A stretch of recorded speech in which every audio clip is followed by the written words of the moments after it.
ഒരു പിസയുടെ പേരും പറഞ്ഞ് 2-3 എനിക്ക് സ്വൈര്യം തരാതായിട്ട് കുറേ ദിവസമായിട്ടോ.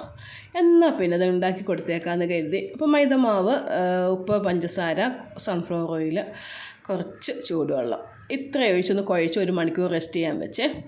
അതിനുശേഷം നമ്മൾ ചിക്കനിൽ മഞ്ഞൾപ്പൊടി, മുളക് പൊടി, അതേപോലെ ഇഞ്ചി വെളുത്തുള്ളി പേസ്റ്റ്, കുറച്ച് കോൺഫ്ലവർ ഇത്ര ഇട്ട് കുറച്ച് ടൊമാറ്റോ സോസ് ഒഴിച്ച് ഒന്ന് മിക്സ് ചെയ്ത് വെച്ച് 1/2 മണിക്കൂർ കഴിഞ്ഞപ്പോൾ അത് പൊരിച്ചെടുത്ത് കേട്ടോ. ഇനി പിസപ്പാത്രത്തിലേക്ക് നമ്മൾ റെസ്റ്റ് ചെയ്യാൻ വെച്ച മൈദ നല്ലതുപോലെ തിരിച്ചും മറിച്ചും ഒന്ന് പരത്തിയെടുത്തു.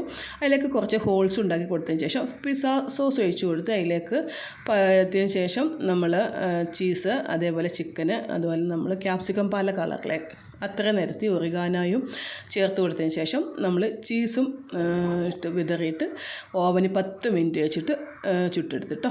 അപ്പോൾ ഇതാ അടുത്തതും കൂടി നമ്മൾ സെറ്റാക്കി എടുത്തിട്ടുണ്ട്. അപ്പോൾ കുട്ടികളുടെ ആഗ്രഹം നിറവേറിയില്ലേ.